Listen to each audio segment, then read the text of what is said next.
Well, spring is a wonderful time of year as we see life beginning to come back.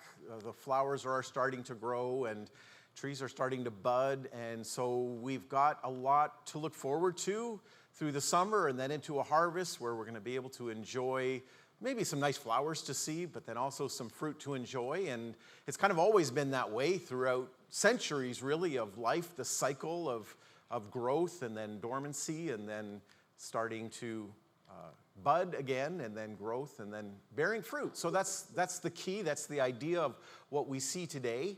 And Jesus used that illustration and analogy, sometimes even in a parable form. But today we want to look at this verse that Steve had just finished reading, and the song, I am the vine and you are the branches, from John chapter 15.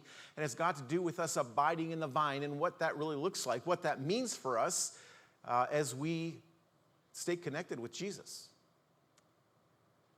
Divine growth, this kind of growth that we really desire. And even more than we desire, God desires it. He desires to see growth in us. And we know growth sometimes takes time. Starts out small, right? And through time and through effort, through nourishment, sometimes through storms of life, through the rainy flooding season and the dry hot season, there's all kinds of different times that we go through, but we continue to persevere. We continue to mature, to become what really God's created us to be. And so when Jesus uses the illustration of the vine, that was very common in that day in Palestine, many vineyards, almost the ideal place. Even today, Palestine is still, Israel, one of the premier places to grow grapes. And it's kind of interesting just for all you wine buffs out there. Right, not a lot of wine buffs, I know. But, you know, when you look at the latitude, I think it's 40 degrees north, is also the same area of Napa Valley.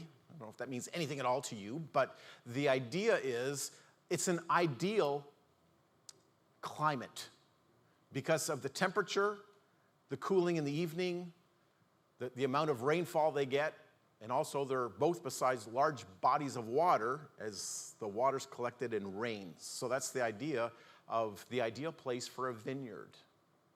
And that would have been in Israel, in the Promised Land, a land of flowing with milk and honey and of vineyards, right? So quite often that was the illustration used in the Old Testament for the people of Israel, right? Of that they were supposed to be bearing fruit, that they were supposed to be abiding in the vine who is the Father.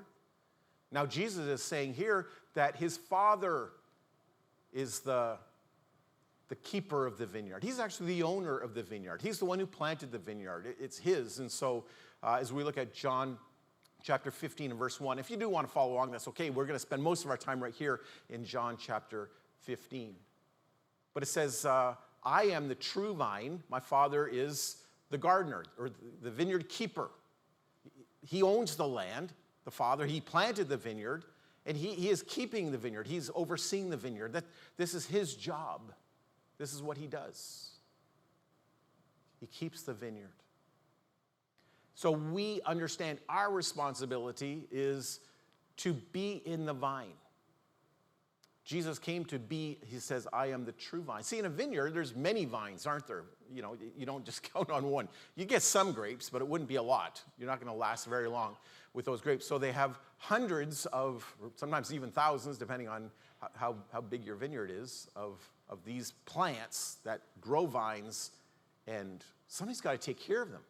I mean, there's a lot of different kinds of fruit, trees, and even bushes that produce fruit. They don't need a lot of caring for.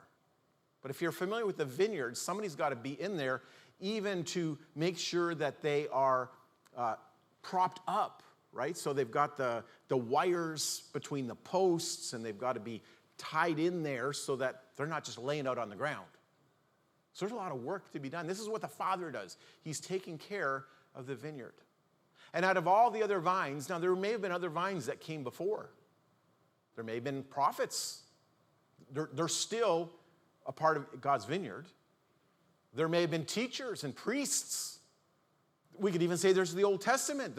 There's a lot there in the vineyard, but Jesus is saying, I am special. I am the true. I am the one and only. I'm the special vine that God has prepared, that God has planted, that God is tending to. So Jesus is the vine. He's the one we need to be connected to, because today you can connect to all kinds of different vines. You can tap into all kinds of different places to grow, right? I mean, there's kind of a whole world system, right? You can plug into that. Or you can plug into your own personal desires. And you can say, well, I'm just going to live for myself so that I can be happy. So you can plug into that philosophy or mentality, and you can live that way. But Jesus is saying, I am the true vine. If you want true life, you must tap into me. You must abide in me. You must be connected to me. And therefore, Jesus is going to give us the nourishment, the strength, the power that we need to live for him. So he's saying, I am the vine, Father's the gardener. So he's going to go on to explain how this works, because the people were very familiar with it. I don't even know at this time, literally at this time of John 15, maybe if Jesus was even walking through a vineyard, right? So if you're kind of following along, and well, did you ever miss verses sometimes? You know, you're kind of reading along chapter 13, they're in the upper room, he washes feet, he teaches them about love. Chapter 14, he talks about going away, talks about the Holy Spirit, talks about what they're supposed to do. And in chapter 15, he talks about, I am the true vine. But it's the last verse of chapter 14. Jesus said, well, let's get up and get going. That's my translation. That's what it basically says, right? Let's get up and leave. It's time to go. Which meant what? They're not in the upper room anymore. They've left. Well, where are they going? Oh, they're going to the Mount of Olives, because you remember they travel there. It's probably a couple of miles maybe, so it may take them a while to get there. Walking from Jerusalem, they're probably in the city, in the upper room, at someone's house or dwelling place, and now they're going to the Mount of Olives. And as they're walking, perhaps they're passing vineyards. Here's the illustration. I am the vine. I am the true vine. You're used to living in this area, right? Because we know even the Jewish feast, right? What did they always partake of? The fruit of the vine, which today we call it grape juice or wine. So that's what they partook of. So they were everywhere. That was the climate for growing grapes. He said, I'm the vine. Make sure you are connected to me. You have options, but if you remain connected to me, you're going to bear fruit. But here's the challenge that we have. Like, he gets right into it. He's not messing around, right? Let's get to the point. Here's the point. And this is the point maybe that's very difficult for us. This may not be the most difficult thing, but this is very difficult. This is the Father. He's the vineyard keeper. So, you know, to do this, you have to know what you're doing. You have to have at least some training. So generally throughout their lives, people would inherit a vineyard, which means you got it from your grandpa and your dad, and maybe now you're an adult working in it, which means what? You started working in the vineyard probably when you were 3 or 4 years old, and 5 and 6. By the time you were 8 years old, you were pretty good. But certainly by the time you were a teenager, you really knew what you were doing, because you've been following your grandpa and your uncle and your dad and your older brother around, and you've been watching it, and they've been teaching you, and you've got it figured out. But it takes a lot of training to figure out what you're supposed to do in the vineyard. Because look what he says. The Father, the vine keeper, he cuts off every branch in me that bears no fruit. Sometimes that's a challenge at the beginning of the season. Generally, you don't want to do a lot of cutting in the middle of the season. So a lot of times they cut and trim back the vines either in the fall and let it go dormant through the winter, or else they do it very early spring. But they have to know what they're doing to cut off the branches that are not going to bear fruit. You can have branches on your vine that grow. You can have branches on your vine that have leaves. But guess what? You are not in the leaf-making business. You're in the business of growing grapes. And they can look really pretty with leaves, but if there's no grapes, no good. That's not what you want. So God knows what he's doing. So he looks amongst the vines and says, there's some things in here that are not going to bear fruit. Now, we may be connected to Jesus, and we may be growing, but God comes and says, you've got some great potential. I can see you're going to be growing some good grapes this year. But there's some things in your branch. It's not going to bear fruit. It's not what you're all about. It's not what you've been created for. So God says, I'm just going to trim those away. We may say, oh, but I love that idea. I love that direction I was going. I loved the leaves that I was creating. I loved when people would come and say, boy, that branch looks really good. Yeah, it's early in the season, and you don't even know what you're talking about. But yeah, people really appreciate you sometimes, don't they? Oh, you're doing a great job at this. And God says, but at the end of it all, what's that going to bear? What's the outcome? What's the end game? What's it going to be like in the harvest? It's going to be full of leaves. God says, I got something better for you. I'm going to trim some things off. Is that okay? I hurt sometimes. God, what are you doing? God, this was important to me. I like this.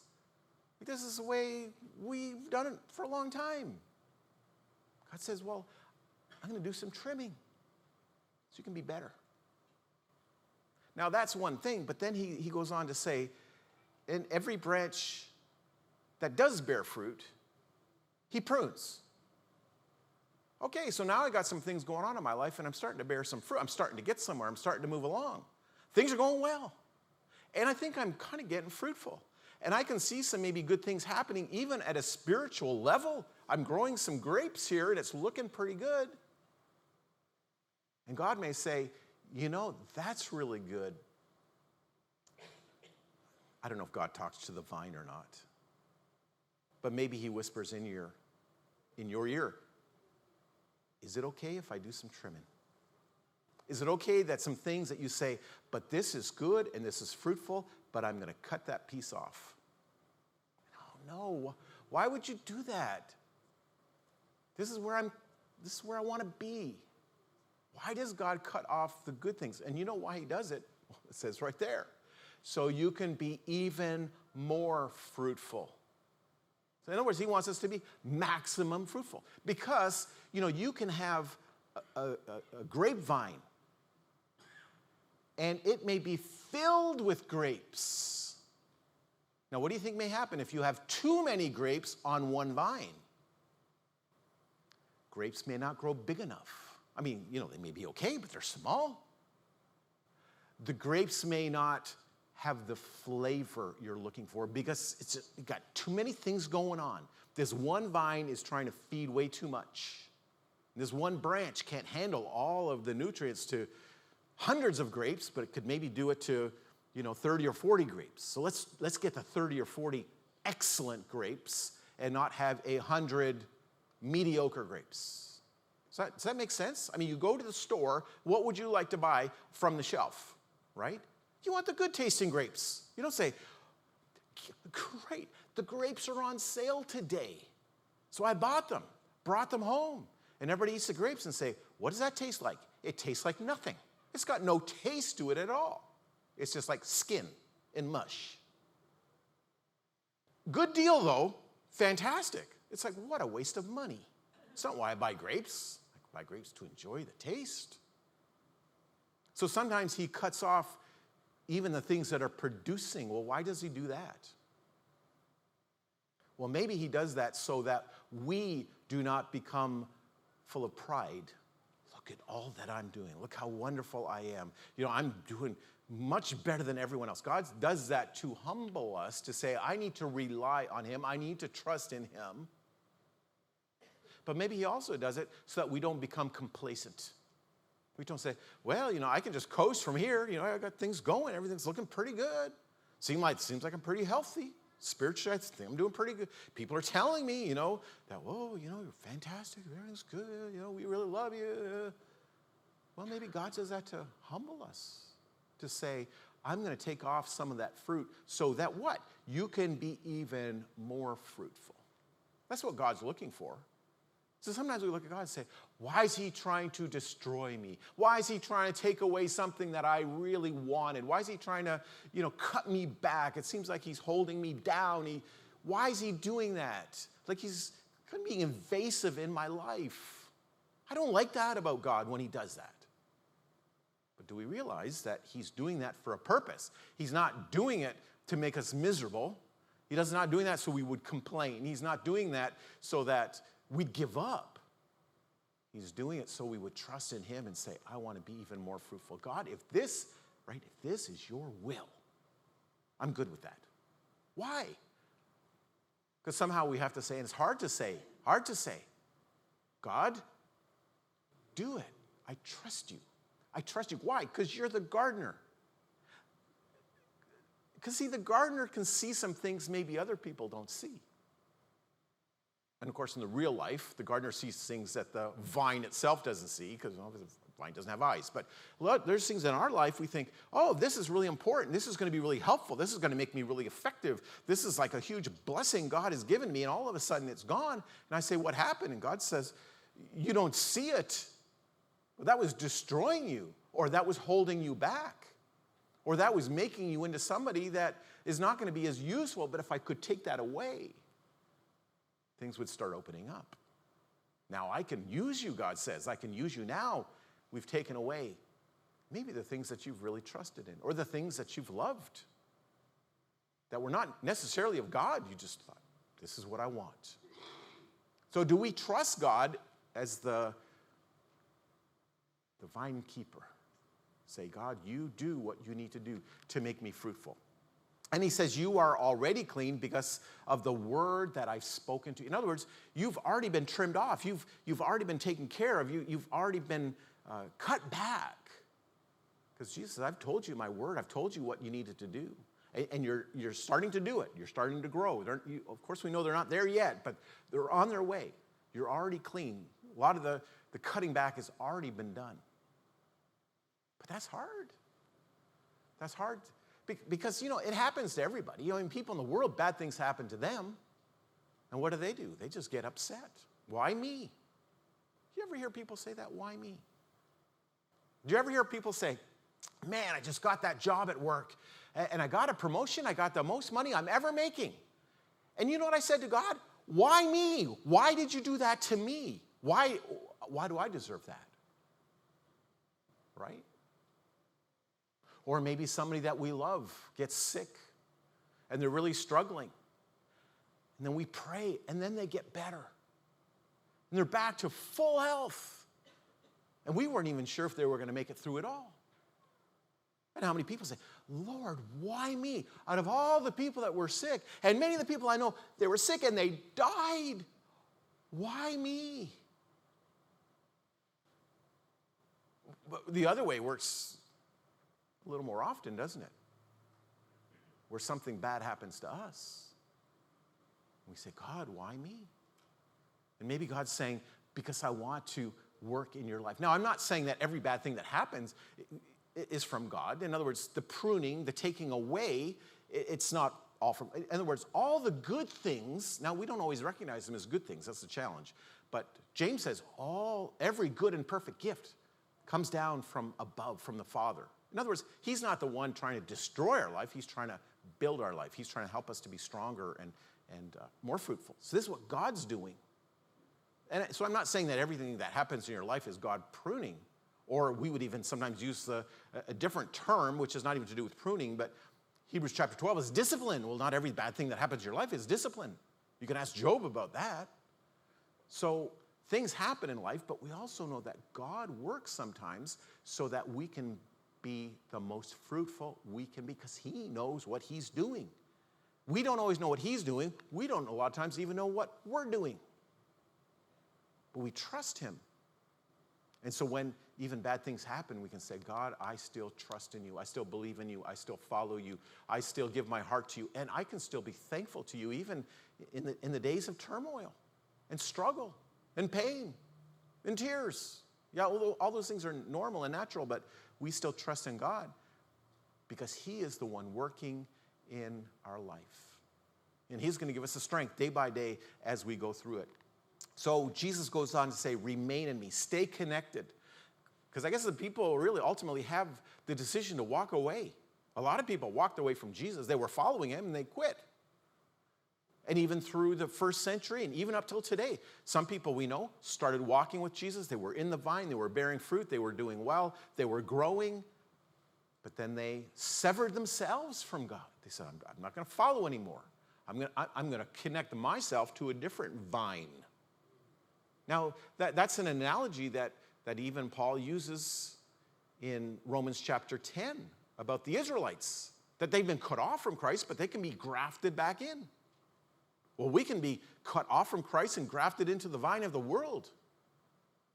That's a choice we make. So he's saying, remain in me, abide in me, live in me, trust in me, because no branch can bear fruit by itself. Obviously, if the branch is cut off from the vine, it's not going to bear any fruit at all. It's just going to die. It's going to shrivel up. It cannot live unless it's connected to the vine. It must remain in the vine. Neither can you bear fruit unless you remain in me. And so this is the idea that we are to bear fruit. And of course, in the vineyard, bearing grapes. Grapes that are useful, grapes that are edible, grapes that are used for the people, for their enjoyment, for their livelihood, so that they can eat, get nourishment. Grapes are very valuable, especially in the Middle East.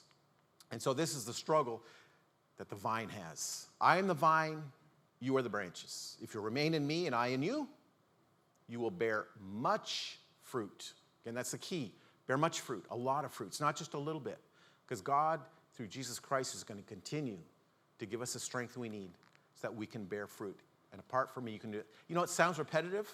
You know why it sounds repetitive? Because it is. You didn't want them to miss the point, right? So this is what Jesus said. You can say, well, Peter was a little repetitive today. It's like, take that up with Jesus, would you? Anyway. Supposed to be funny. He's just trying to remind, stay connected with Jesus. Because there's always the temptation just to say, this is not working the way I thought it would work. It's not working out for me. It's not making me really happy right now. Well, yeah, because maybe you're going through the stage in your life of pruning. Or maybe you're going through the stage of kind of growing. Yeah, I'm not bearing a lot of fruit, but, there's growth. Branches are growing, leaves are starting to come out, the buds, and we got a couple of really small grapes that hardly anybody can see, but we're starting. And it can be discouraging at that point. But if we stay connected and continue to grow, we will bear the fruit. If you do not remain in me, you are like a branch that's thrown away and withers. And such branches are picked up and thrown into the fire and burned. And so he's just explaining the process of the vineyard. And so he's saying, if you separate yourself from Christ, there's no more life in you. So yeah, you're going to shrivel up and you're going to die. And ultimately, what do you do with those branches? You can't bring them back to life, right? They're thrown into the fire. Now, thank God for his grace that even for people that have disconnected themselves from Christ, they can still come back. God's love and God's grace is still big enough for that. But he's saying, boy, once you've separated yourself, when you've died, does that make sense? Do you think even today in our medical system, is it easier to try to keep someone alive or to bring somebody back who's been dead for like 3 weeks? What is easier? Okay, I know, so you don't know. I'm just kidding. So, obviously it's easier to help someone that's sick, to help a branch that's sick, help the fruit that's kind of withering, to try to bring it back to life, to give it some new vigor, to give it some new strength, to give it a new beginning. And so that's the warning. Even when you're struggling, don't separate yourself from Christ. Yes, you're struggling, and maybe you feel distant, and maybe you're wandering, and maybe you're getting weaker, but don't give up. Turn back to him and receive the strength. Because once you're cut off, it's that much harder to come back. Continue to persevere. Jesus is always going to be there with us. And if you remain in me, and my words remain in you, ask whatever you wish, and it will be given to you. All right? So the idea is we are following him. We want to do his will. We want to bear fruit for his glory. So the things that we're going to ask are not for ourselves. It's not selfish things. It's for him and for his kingdom. Maybe it is for our spiritual growth. It's for our being fruitful, of being able to bless other people's lives. Yes, we pray about things that are kingdom nature because that's what we're trying to do, to live for God. Because why? We're connected to the vine. What's the vine doing? It's feeding us, and it feeds us spiritual things. We enjoy physical things. We enjoy the things that are in this world. So we live in the world, but not of the world. So what's that mean? It means that we are focused on kingdom things. And so when we ask God, we know that he's going to be with us, and he's going to strengthen us, and he's going to give us the desire of our heart because our hearts are desiring him. We're connected with him, and that's the idea, that we continue to be faithful. All right, so this is the last part of John 15 that we're going to talk about today with the vines. This is to my Father's glory. And so Jesus was all about this all the time. He wants to bring honor and glory to his Father in heaven. When Jesus was on the earth, he was not saying, it's all about me and I'm the guy and, that kind of thing. He says, follow me and I will show you the Father. I will teach you about the kingdom. I will show you God's will and God's plan for your life. So this is the idea. It's for God's glory. Why is that? Because he's the one who owns the vineyard. He's the one who's taking care of the vineyard. He's the one who planted his son in the vineyard.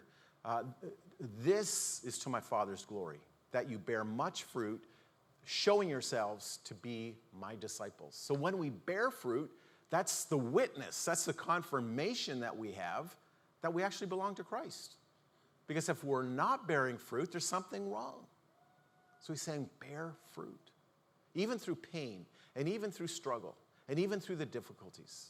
We can bear fruit for God's glory. Well, the interesting thing about the vineyard is, I know this is going to be really deep, it's going to be really hard to understand, is they grow grapes. So there's a challenge with growing grapes.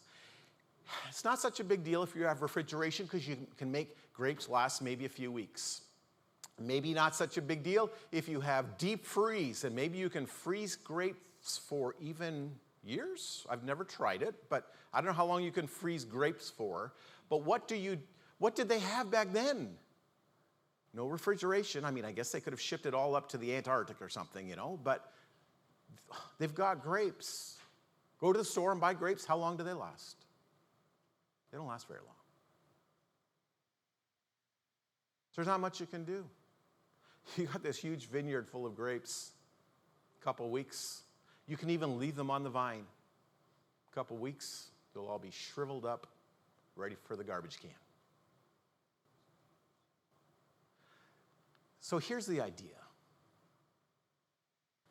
When Jesus started his ministry, Satan came to him and tempted him. And he said, if you bow down and worship me, I will give you all the kingdoms of the world. We can bypass all this suffering, all this pain, all this torment. We can bypass all that. I will give you the kingdoms. You can be king. Is that what you want to be, king? King? King? You want a kingdom? You're king of the kingdom. I will make you the king of the world. It's all yours. I will give it all to you. I know there's a couple problems with that. First of all, it was not Satan's to give away. God's the one who created the world, and he still owns the world. Satan has a lot of control in the world, but it's not his to give away. Besides that point, oh, by the way, just in case you missed the point, he's a liar, Satan. Maybe you've noticed that by now. Sometimes he'll come along and whisper in your ear and say, hey, if you just get that thing right there, it'll make you happy forever. And you buy that thing, it's like, it cost me a lot of money. Gave my right arm for it. But after a couple weeks, it's like, man, can you sell this on Craigslist? Right? It's like, done. I'll give you all the kingdoms of the world. Just bow down and worship me. Jesus could have done that. And let's say he was in charge of all the kingdoms of the world. You know how well it goes with people following the king? Not very well. So it's not really going to work out very well. How long does a kingdom last for? I mean, if you're the king of a kingdom, eventually you're going to die. And even if you don't die, eventually the whole kingdom is going to be destroyed. There's no kingdoms that last forever. So without any effort, just bow down, worship me, you can have it all. But it's not going to last. You know what it's going to be like? It's going to be like grapes on the vine. Oh, you can enjoy them for a day or two. But after a while, They're all going to shrivel up, be thrown in the garbage. God had a better plan. It's a better plan. Nobody said it was an easier plan. But this is what you can do with grapes. You can make wine. And to make wine, you have to crush the grapes. Wow, would we be willing to do that? God, I want to be useful to you. I want to bring you glory. I want to bring you honor. And I want my legacy to last. I want my ministry to last. I want my influence in this world for your kingdom, for your glory. It's not about me. It's not. I don't want anybody to remember my name, but I want to make an influence on people's lives. Maybe it's my children, my grandchildren, my friends, my workers, people at church, wherever I'm at. I want to make a difference. And maybe that difference will last more than a couple weeks or even a couple years. And maybe God would say to us, if you really want that, to have a lasting kingdom impression on the world, can I crush you? I'm not talking about bruising you or hurting you or cutting you. I'm talking about crushing you. That's the decision Jesus had to make with Satan. Deal number 1, bow down, worship me. Deal number 2,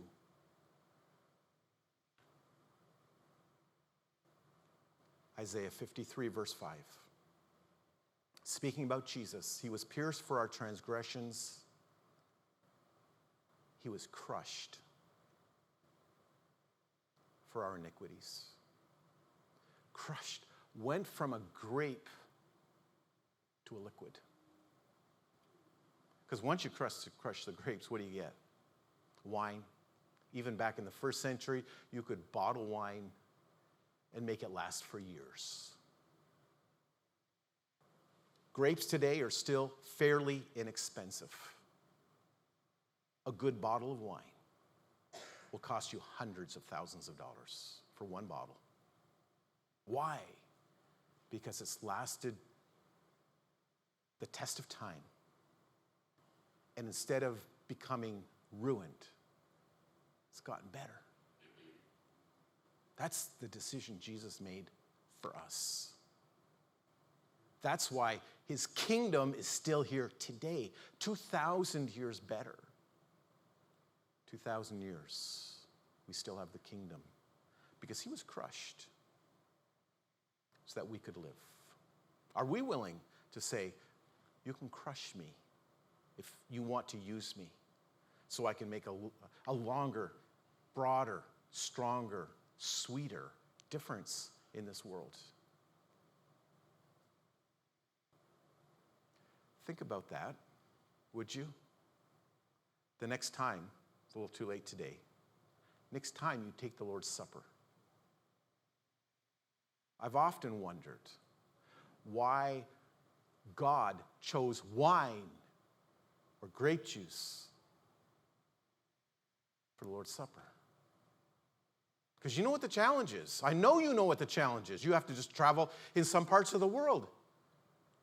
Grapes are not available. Would have been better if he just said the bread and the milk. But everywhere's got milk. Now you could say, well, the reason is because of the Old Testament. Well, don't you think God could have changed the Old Testament way of doing things even around the Passover? They could have done milk and bread.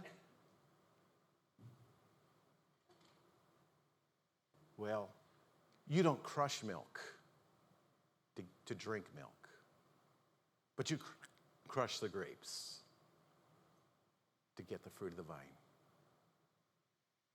Maybe it's just another reminder of what Jesus went through so that his kingdom would last. Yet it was the Lord's will to crush him and to cause him to suffer. And though the Lord makes his life an offering for sin, he will see his offspring and prolong his days. And the will of the Lord will prosper in his hands. Do you see there's longevity there? He will see his offspring.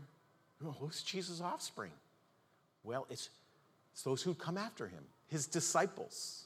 I'm not talking about the 12 or the 72. I'm talking about everyone who would follow Christ in the family of God.